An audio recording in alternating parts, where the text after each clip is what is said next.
Hello and welcome to CTV News Across Canada for Tuesday, January 13th. We've got the top local stories from coast to coast, stories that affect you and the country. Thanks for joining us. Stepping Stone helps people experiencing homelessness in Guelph and the challenges that come with it. Construction here has been underway with the goal of having it ready by today to operate as a daytime shelter. Stepping Stones was to work with the Royal City Mission, and they were to receive a certain amount of funding each so that there was going to be a place for our homeless and our food insecure to find indoor hot meals every day, 7 days a week. As you can see, that construction isn't finished. Royal City Mission was to step in and operate the daytime shelter until April, when construction was expected to wrap up. But after Council approved $850,000 to support the daytime drop-in services, Royal City Mission's executive director said in an online post they have not received the funding required to operate 7 days a week and have had to reduce their schedule. In their joint proposal with Stepping Stone, the estimated cost to operate such a program was $1.7 million. Meanwhile, Stepping Stone said between construction delays and not being able to finalize a formal agreement, the request for proposal of the 7-day-a-week daytime program was cancelled. Concerning for advocates because Royal City Mission is only open certain days of the week. It's a panic. We've lost over half the meals and additional hours on the days they're open. It'll be on 5 hours less a week. And a person came up and said, where am I going to eat?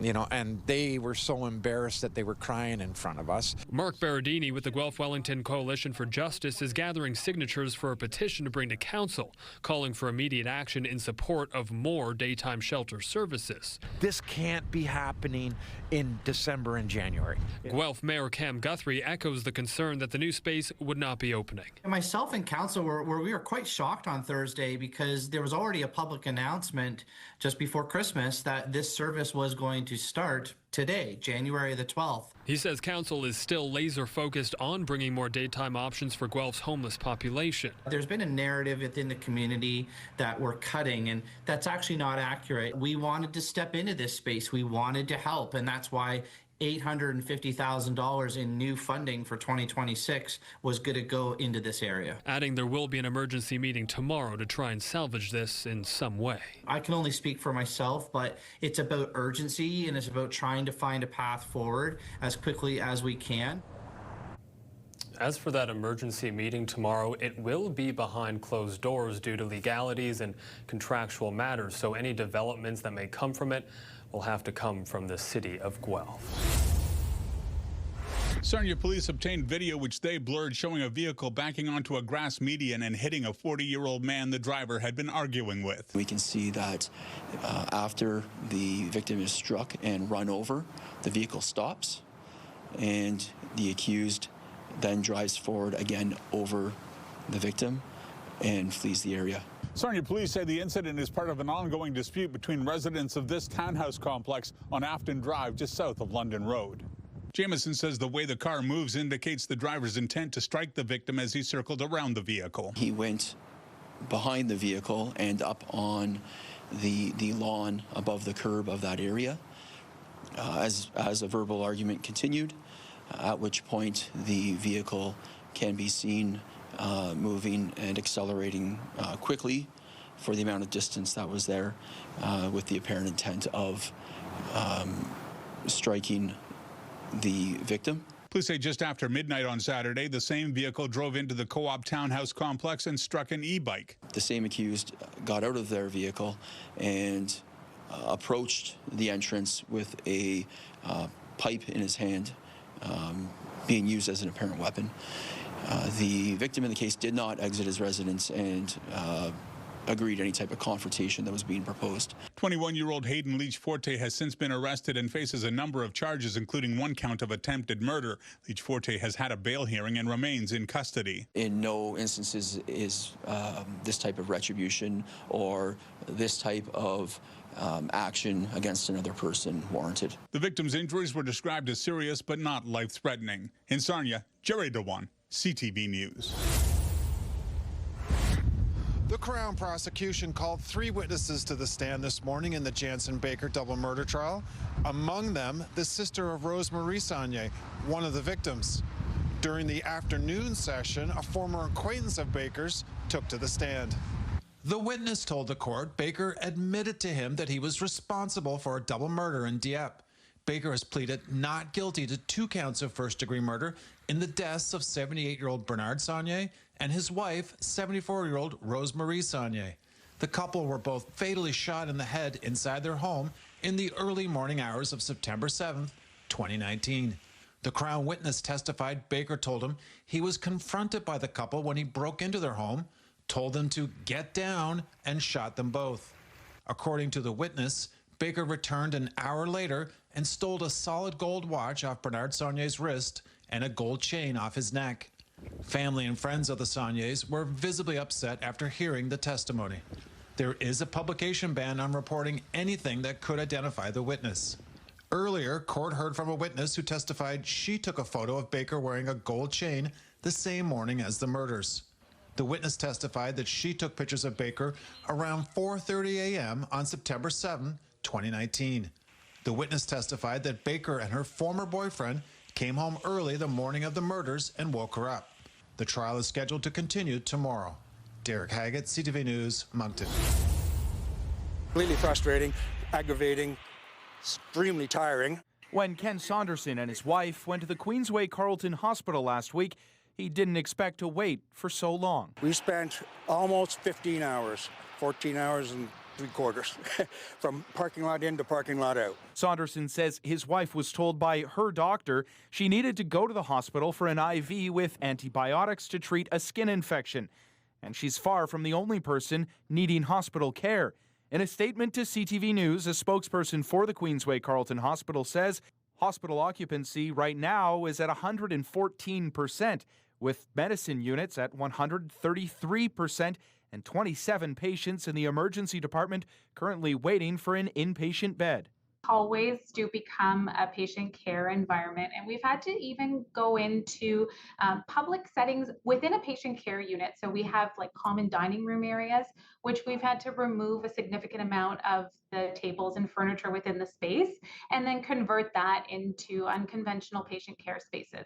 The hospital says in the last week, during what may be the peak of flu season, waits have ballooned to an average of 13 hours. We're certainly seeing a higher volume of patients within the walls of the hospital and need for care in the community.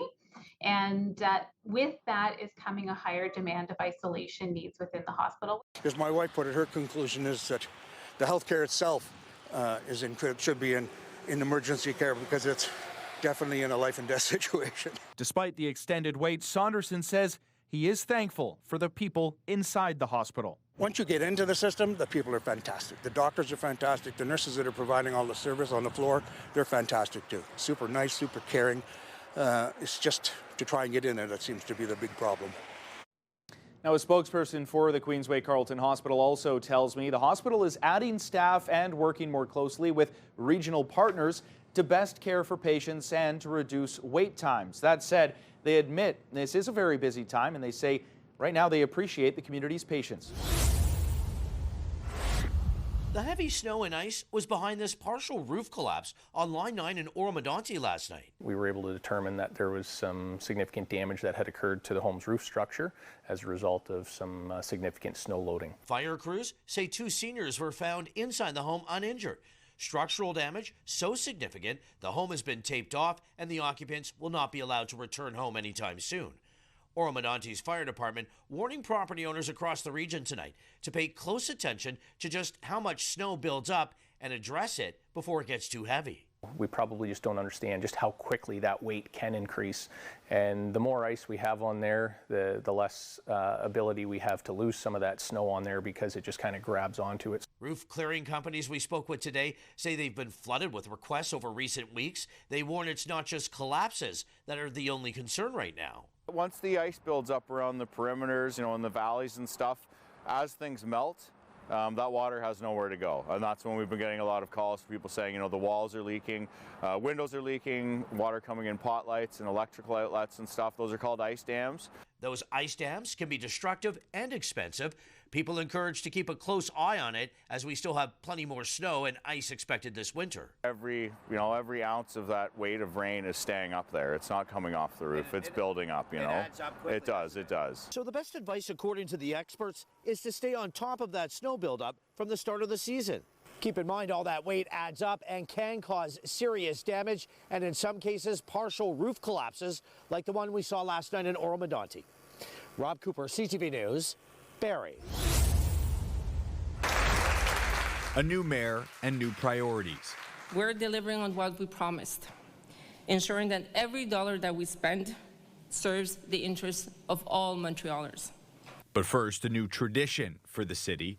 Executive Committee Chair Claude Pinal showing off a new pair of budget day shoes. Je dois le mentionner puisqu'on est en période de budget. Acheter à rabais. Despite the increase in spending, the administration is claiming rigor and responsibility. As you know, the credit card of the city was maxed out. Debt service is the city's second largest expense after public safety and accounts for 16.6% of total spending, more than $1.2 billion. I mean, we can keep on spending money and spending money. It just doesn't work. So we have to be responsible. Still, the mayor did find room in the budget to fund her campaign promises. The city is tripling its budget for direct services for the homeless from $10 to $30 million and has committed $100 million over the next 10 years for renovating old buildings for the homeless. Getting people off the street is essential, but first and foremost, we need to prevent them from getting there in the first place. Housing, therefore, is also a major priority, with more than $500 million set aside for new affordable housing projects over the next 10 years. But the opposition at City Hall says this budget lacks vision. There's certain things that we're really worried about. And it's not that we're against being rigorous when we talk about finance and budget of the city, but when you're doing it without vision, it kind of smells like austerity. Projet Montreal's interim leader says annual investment in the Bixby network has been cut in half at a time when the service is growing in popularity. And while Martinez Ferrada did not cut investment in the city's bike path network, millions of dollars in spending has been pushed to after her first term in office. The project to close Camillien Eudes is also effectively on hold. The budget does not include any money for that project until 2029. If you're looking into our investments coming up, we have to make sure that we respect the ratio of our debt, and we have to bring it down to $100 million. So yes, there's choices that had to be made. A big point of pride for the administration in this budget is bringing its debt to expense ratio back down to 100%. That, they say, justifies pushing some of these investments down the road. And they say they're not done looking for cost cutting yet. Matt Gilmore, CTV News. Suman Roy says he started Feed Scarborough during the pandemic, and the need at his food bank took off. From day one, our vision has been a hunger-free, resilient Scarborough. He says between 2021 and 2023, he received hundreds of thousands of dollars in funding grants from the Daily Bread Food Bank. Money now under the scrutiny of a police probe. I can guarantee and say proudly standing here right now that not even one penny of the Daily Bread's funds were ever used for non-charitable purposes. And the investigation will bring that up. The Daily Bread Food Bank tells CTV News it's aware of serious allegations involving Suman Roy, the misuse of funds and concerning governance practices at Feed Scarborough. The organization says it was prohibited from completing its audit, which is in violation of all donor agreements it has with Feed Scarborough. When Daily Bread saw something, we said something, and so it's incredibly disappointing. Toronto Police confirm its financial crimes unit is investigating after a report was filed in November. Roy says he was unaware of the police looking into the allegations until recently and says so far they haven't reached out.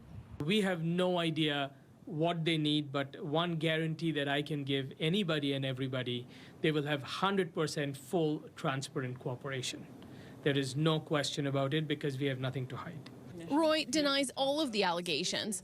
The Daily Bread Food Bank says it has made the decision to end its partnership with Feed Scarborough as of January 31st. It also plans to improve service with another organization with 2 new food banks already running and 2 more on the way. We have that firm commitment to the community that, no matter what the volume is of individuals relying on the food bank, that we are going to be there for them. Roy says he's disappointed the allegations have been made public and was hoping an audit would have cleared them up. But for now, plans to continue helping support those in need in Scarborough. Beth McDonnell, CTV News. People don't feel safe walking right now in the town of Essex, so we really have to take this seriously. Leash laws are back in the spotlight in Essex. Local leaders are urging dog owners to follow the rules. This is something I personally have zero tolerance about. Mayor Sherry Bondi plans to bring a notice of motion to Essex Town Council tonight aimed at reinforcing the town's existing leash bylaws.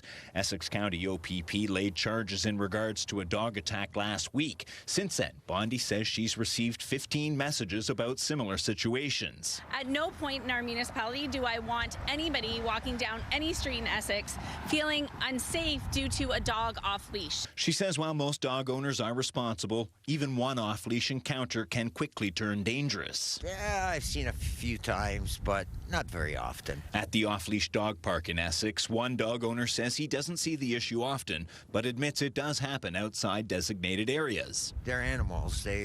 You can't predict what they're going to do. In a media release, Essex County OPP said all dog owners need to be familiar with the Dog Owners Liability Act, stating under the act the owner of a dog shall exercise reasonable precautions to prevent it from biting or attacking a person or domestic animal, or from behaving in a manner that poses a menace to the safety of the public.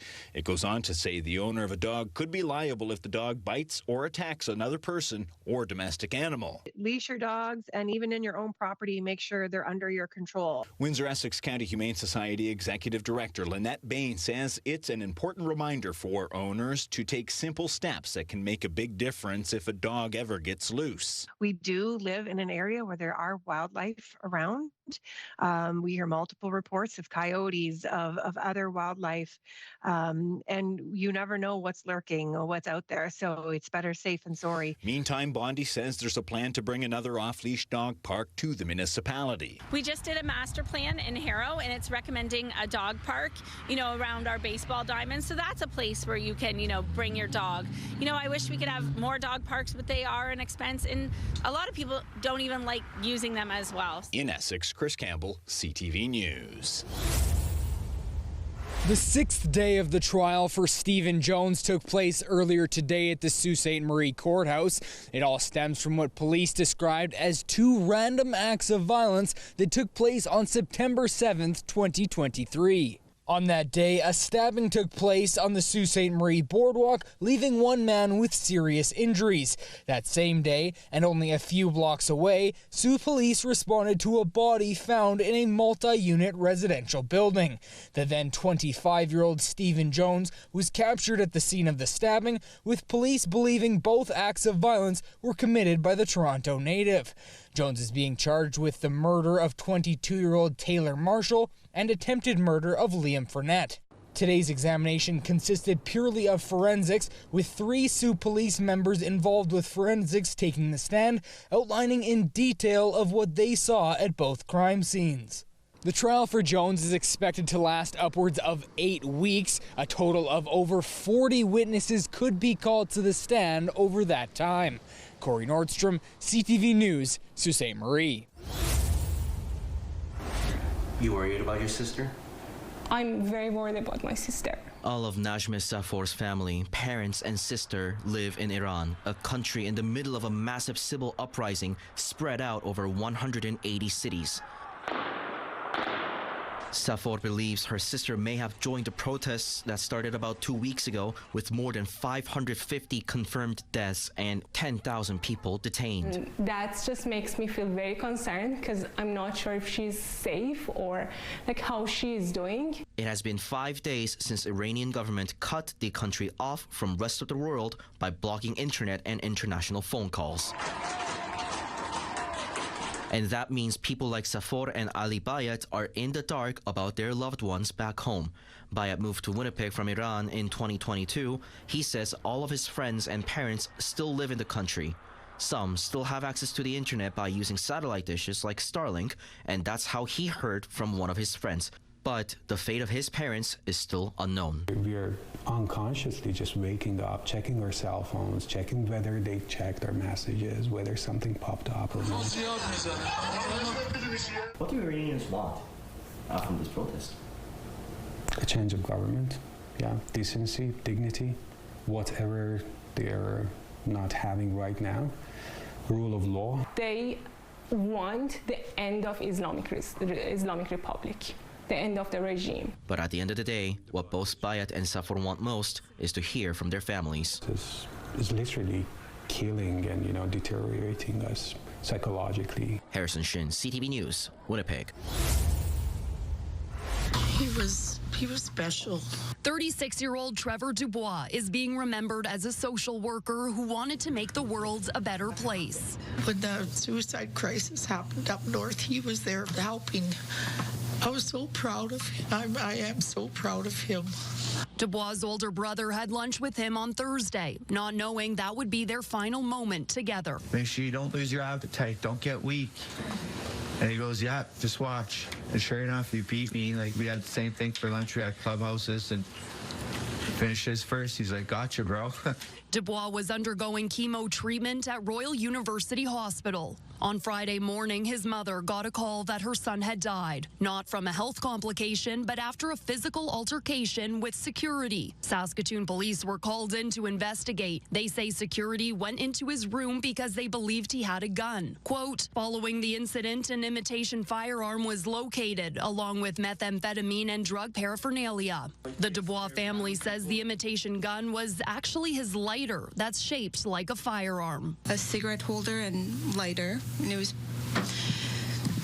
pink and bright pink and bright yellow. CTV News asked police what the imitation gun looks like, if they could share a photo so we could confirm if it matches the family's description, but police declined, noting this is an active investigation. Meanwhile, the Saskatchewan Health Authority says the security guard involved has been suspended and an independent review into the officer's use of force is underway. I have no answers. I just want to know what happened. What time of death, what time did he pass? How did he pass? Where did he pass? And why? Laura Woodward, CTV News, Saskatoon.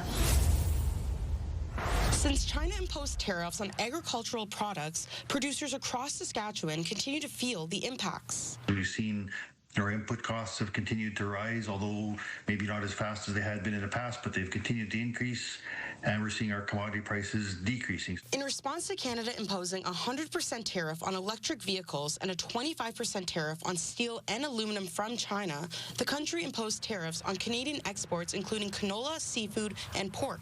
The ongoing trade dispute has caused uncertainty for those in the egg industry. But now that Prime Minister Mark Carney is making his first official trip to China, along with Premier Scott Moe, producers and suppliers are feeling a bit more optimistic. We need China as a market for the products that we grow here. It's a very important market for the commodities that we grow.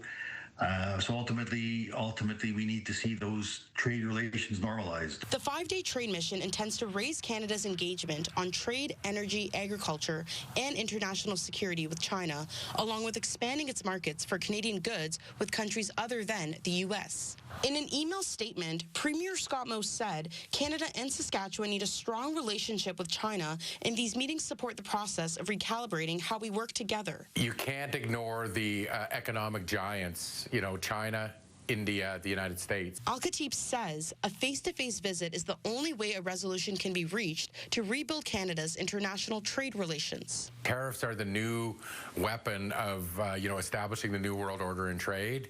So what we want is reliable, predictable tariffs so that we do know what they are and we don't want them to be changing without subject notice. We just want to see some normal trade again. We want to be able to make a living. Carney's visit will be the first by a Canadian Prime Minister since 2017. As for Moe, this will be his second time traveling to the country within the last 6 months. Sierra D'Souza Butts, CTV News, Regina.